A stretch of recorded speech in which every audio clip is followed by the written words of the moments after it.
It's been over 10 years now since Vermintide the End Times released, and now we're celebrating 10 years of Tide games. With that, Fat Shark still has quite a few things left for both Vermintide 2 and Darktide before the end of the year. We already started with the Stolen Rations event in Darktide, a community event where players are choosing to either recover or destroy stolen rations. There are consequences to both decisions, and the type of consequences you face depends on what you choose. Again, it's a community event, so the way that the overall event turns out really depends on what most players seem to choose, and at the time of me playing yesterday, it seemed that most people were choosing to recover their rations, which, in my experience at least in-game, usually resulted in a lot of Ogrins. Starting today as well, Vermintide 2 also has an event going on with a name that I'm gonna be honest, I cannot pronounce that. This event will be going on until November 2nd and features double XP, ritual sites to interact with across 5 levels, and event quests that you can do to get new portrait frames and weapon illusions. Previous year's frames and weapon illusions are also available in the store for purchase as well.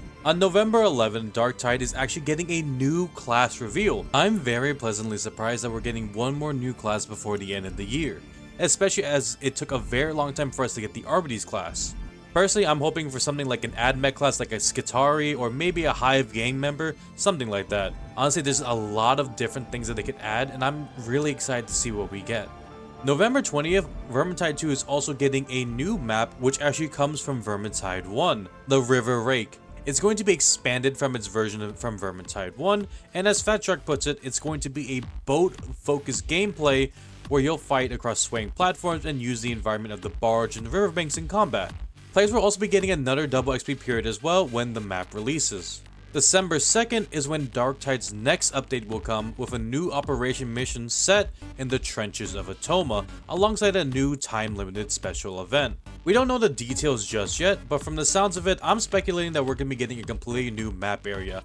As it is right now, we have several different map types that are split into multiple different missions, and none of them really seem to have anything that would have to do with trenches or anything and the like, so I'm guessing that we're getting a completely new set altogether. Also, as this seems to be the last major update of the year for Darktide, I'm going to guess that if we're getting a new class before the end of the year, this is when it's going to happen as well. December 9, Vermintide 2 will also have their Gifts of the Wolffather event, which will run until January 3rd. For those unfamiliar with this event, Gifts of the Wolffather is a log-in event where you just get daily rewards every day that you log into the game.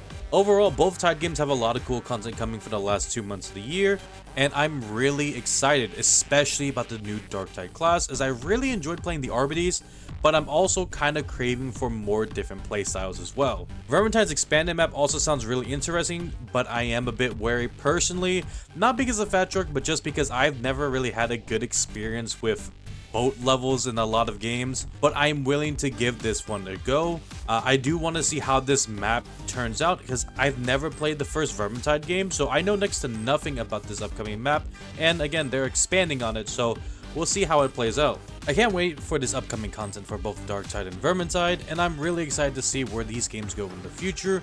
I'm hoping that we'll be getting some more classes, more maps, etc., and I'm really looking forward to the future of the Tide games.